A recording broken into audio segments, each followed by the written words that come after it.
आप सभी का स्वागत है आपके अपने चैनल चौक एंड दस्तर अकेडमी में एक बार फिर से। और आज हम लोग बात करेंगे जामिया मिल्लिया इस्लामिया के इंटरव्यू बैच से, यानी कि बीएड के ताल्लुक़ से। जैसा कि आपको मालूम होगा कि उसके तमाम बीएड का, चाहे हम बात करें स्पेशल का, नर्सरी का, या कह सकते हैं हम लोग जनरल बीएड जो होता है, उन सब की जो है वो लिस्ट आ गई है। अब उनका इंटरव्यू शुरू हो चुके हैं। स्पेशल एजुकेशन के जो बच्चे, उनका इंटरव्यू चल रहा है। 10, 11, 12 को उनका इंटरव्यू जो है वो अच्छे से चल रहा है। अभी आपके 1-2 दिन में उसकी फीडबैक वीडियो हम ज़रूर आपके लिए लेकर आएंगे। लेकिन आज का जो हमारा वीडियो है वो मेन मकसद है, जो बच्चे जनरल बीएड करते हैं, जो आने वाले वक्त में जो एक टीचर बनेंगे, क्योंकि आपको पता है कि आपने एंट्रेंस एग्ज़ाम तो क्वालिफाइंग कर लिया, लेकिन अब काफ़ी सारे बच्चे जो हैं वो इंटरव्यू को लेके काफ़ी परेशान है कि हमारा इंटरव्यू किस तरह से होगा, क्या क्या सवाल पूछे जाएंगे, कैसे हमें उसको मैनेज करना होगा, या फिर पैनल में कितने लोग होंगे, उसका रिज़ल्ट कैसे डिक्लेयर होता है। तो सारी चीज़ें जो है वो मैं आज आपके इस वीडियो में बताने वाला हूँ। तो वीडियो को शुरू करने से पहले आप लोग बड़े इत्मीनान से बैठ जाइए, क्योंकि ये एक बहुत ही अहम वीडियो होने वाला है उन बच्चों के लिए जो बच्चे आने वाले वक्त में टीचर बनना चाहते हैं और वो जामिया मिल्लिया इस्लामिया से बीएड करना चाहते हैं। तो आज मैं आपको सारी चीज़ें बताऊंगा। आपका कोई सा भी मीडियम हो, आपका कोई सा भी सब्जेक्ट हो, आप लोग जो बड़े ही ध्यान से और बड़े ही इत्मीनान से ये वीडियो देखें। थोड़ा सा लंबा भी हो जाएगा तो आप लोग मैनेज कर लीजिएगा। तो अहम बात होती है वो मुख्तसर अंदाज में नहीं की जा सकती, उसको थोड़ा सा एक्सप्लेन करना होता है। तो आज हम लोग उसकी ही बात करेंगे। जैसा कि आपको पता होगा, आपने डेट देख ली होगी, आपकी जो इंटरव्यू की डेट होगी जनरल की, वो 28 तारीख से लेकर तकरीबन 31 तारीख तक चलेंगे, यानी कि 4-5 दिन जो है वो आपके इंटरव्यू चलेंगे। वो पूरी लिस्ट अवेलेबल है, आप लोग हमारे टेलीग्राम ग्रुप में जाके देख सकते हैं, या फिर आप हमारे व्हाट्सअप नंबर 9045220432 पर हमसे रब्ता करके हमसे मालूमात ले सकते हैं।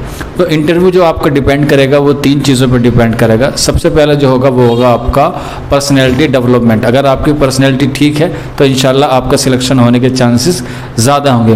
पर्सनैलिटी डेवलपमेंट में क्या चीज़ देखी जाती है? सबसे पहले वो देखेंगे आपका ड्रेसिंग सेंस किस तरह से है, आपने इंटरव्यू में किस तरह के कपड़े पहन के गए हैं, और आपने कोई चटकीले या रंग बिरंगे कपड़े तो नहीं पहने, एकदम प्रोफेशनल टाइप के जो है वो आपने कपड़े पहने हैं। लाइक अगर आप मेल स्टूडेंट हैं तो आप लोग जो है वो पैंट शर्ट पहन के जा सकते हैं। और इसके अलावा जो जूते हों बिल्कुल पॉलिश अच्छे हो, जो शर्ट हो वो बिल्कुल डार्क ना हो, लाइट वे में हो। जैसे आप देख रहे होंगे हमने भी थोड़ी सी लाइट पहन रखी है, तो आप भी इस तरह से लाइट कलर में पहन के जाइएगा। और पैंट का कलर आप जो मैचिंग का हो वो देख लीजिएगा, और किसी डार्क कलर से बच के जाइएगा, जैसे रेड हुआ, ब्लू हुआ, इस तरह के कलर को आप दरगुजर कर सकते हैं। और अगर आप कुर्ता पजामा पहनते हैं तो आप ऊपर से जवार कट भी जो है वो डाल के जा सकते हैं, उसमें कोई इतना बड़ा इशू नहीं है।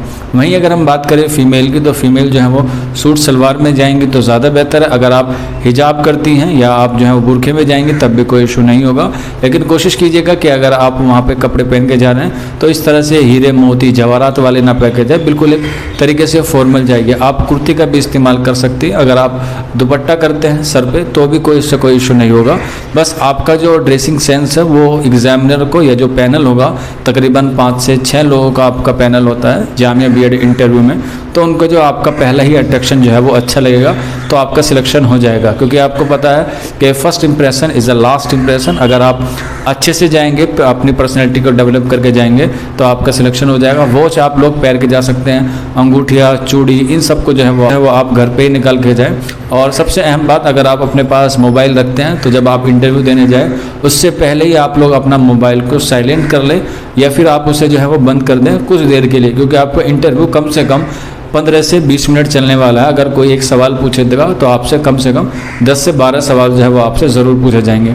तो ये हुई एक पहली बात कि आपका पर्सनैलिटी डेवलपमेंट इस तरह से होगा कि आपको सारी चीज़ें होंगी। अगर आपके बाल बड़े हैं या आपके बाल जो है वो कर लिए तो आप उसे अच्छे से मैनेज करके जाइएगा।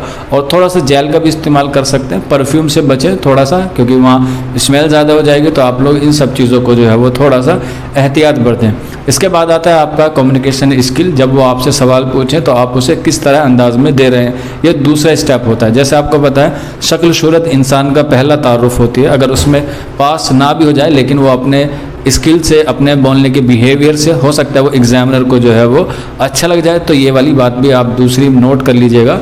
ये शक्ल सूरत तो पहला तारुफ होता है, असल जो तारुफ होता है वो आपके कम्युनिकेशन स्किल का होता है। क्योंकि आपको पता भी होगा कि जब कोई पढ़ा लिखा होता है तो उसके पहनावे से या उसके किसी भी तरह से आप उसे जज नहीं कर सकते जब तक वो आपसे बातचीत ना करे। क्योंकि बुक का कवर देख के आप बुक को जज नहीं कर सकते, बुक के अंदर क्या लिखा है वो आपके लिए ज़्यादा अहम होगा। तो इसलिए आपका कम्युनिकेशन स्किल जितना बढ़िया होगा उतने आपके चांसेस ज़्यादा होंगे। आपसे पहले वो आपको इंट्रोडक्शन पूछेंगे, यानी कि आपका तारुफ पूछेंगे, आप किस अंदाज में देते हैं वो आपके ऊपर डिपेंड है।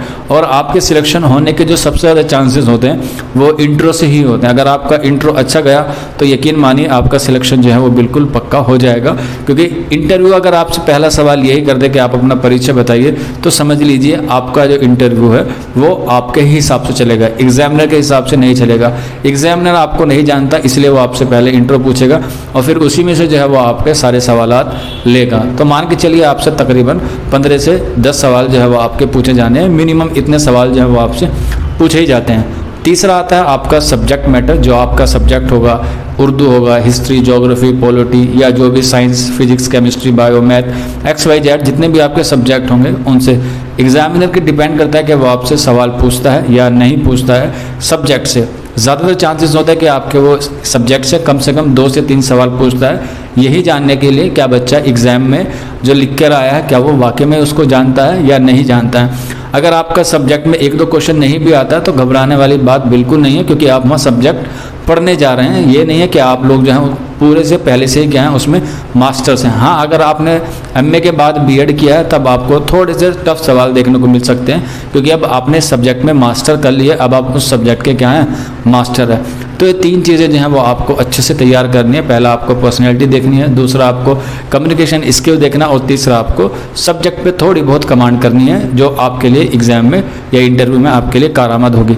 इसके अलावा एक प्लस पॉइंट मैं और आपको ऐड करना चाहूँगा, जो आज के करंट सिनेरियो में जो चीज़ चल रही है उस पर भी आप लोग फोकस करके जाइएगा, क्योंकि बहुत सारे बच्चे कहते हैं सर हमसे फिल्मों के नाम पूछ लिए जाते हैं, तो बिल्कुल वो फिल्मों से भी पूछ सकते हैं, क्योंकि इंटरव्यू जो होता है वो एक स्टूडेंट का ओवरऑल होता है कि एक स्टूडेंट जो है आने वाले वक्त में जो है वो किस तरह का टीचर बनेगा। क्योंकि सब्जेक्ट पे कमांड होना अच्छी बात है, लेकिन उसके अलावा भी जो है वो आपको बहुत सारी चीज़ों की मालूमात होना ज़रूरी है। तो इस बात से, और आपको पता है जो फिल्में होती हैं वो आजकल समाज का आईना भी होती हैं। बड़ी बड़ी फिल्में आप लोग देखते भी होंगे, आजकल सुनते भी होंगे, बड़ी बड़ी कंट्रोवर्सियाँ हो जाती है फिल्मों में। तो इस तरह से आप उनके आसपास की चीज़ों के बारे में भी थोड़ा सा ध्यान रखें, और जो अभी करंट में अच्छे टॉपिक चल रहे हैं उन पे भी आप लोग जो है थोड़ा सा पढ़ के जाइएगा। जैसे अभी CWG चल रहा है, यानी कि कॉमनवेल्थ गेम चल रहा है, नए राष्ट्रपति बने हैं। इसके अलावा ओलंपिक में गोल्ड मेडल जीता था, ओलंपिक के जो खेल हुए हैं उन सब के बारे में भी आपको जो है वो थोड़ा बहुत मालूमात करके जानी ज़रूरी है। इसके अलावा सबसे एक बात और जो आपको पता चल जाएगी कि क्वेश्चन होगा उनका कि आप जामिया मिल्लिया इस्लामिया में B.Ed क्यों करना चाहते हैं, क्योंकि और भी दिगेर जगह जो है वो आपका B.Ed होता है, अलीगढ़ मुस्लिम यूनिवर्सिटी में भी होता है, दिल्ली यूनिवर्सिटी में भी होता है, मानू में भी होता है, तो आप जामिया मिल्लिया इस्लामिया में ही क्यों करना चाहते हैं। इसके अलावा जामिया मिल्लिया इस्लामिया का मतलब क्या होता है, जामिया मिल्लिया इस्लामिया का फाउंडर कौन है, यानी कि कहने का मतलब यह है कि जामिया मिल्लिया इस्लामिया से रिलेटेड जितने भी क्वेश्चन है वो आप लोग तैयार कर लीजिएगा। अगर किसी को इनके आंसर चाहिए तो आप लोग हमारे बैच में जुड़ सकते हैं। हमारा बैच कंटिन्यू है, चल रहा है, जिसमें आपकी 2 क्लासेस चलती है, एक पर्सनैलिटी डेवलपमेंट और एक आपका सब्जेक्ट। आपका कोई सा भी मीडियम हो, चाहे आपका हिंदी हो, उर्दू हो या इंग्लिश हो, सबकी क्लासेस ऑनलाइन वे में चल रही हैं। आप लोग जुड़ने के लिए हमारे व्हाट्सअप नंबर 9045220432 पर हमसे रब्ता कर सकते हैं। आपको सारी चीज़ें जो है वो इंटरव्यू में के लिए तैयार करा दी जाएंगी। आपका पर्सनैलिटी डेवलपमेंट, आपका कम्युनिकेशन स्किल, आपका सब्जेक्ट, और जो आसपास के लोग और जो आसपास चीज़ें हो रही हैं जिसे हम कहते हैं करंट अफेयर्स भी, और जनरल नॉलेज भी, आपको सारी चीज़ों की तैयारी कराई जाएगी। आप किसी भी सब्जेक्ट से हों या फिर किसी भी मीडियम से हों, अगर आप जुड़ना चाहते हैं तो जल्द से जल्द जो है वो हमारे यहाँ पर रजिस्ट्रेशन कर लीजिएगा। आपको कामयाबी जो है वो इंशाल्लाह ज़रूर मिलेगी। तो मिलते हैं आप लोगों से जल्दी नेक्स्ट वीडियो में। शुक्रिया।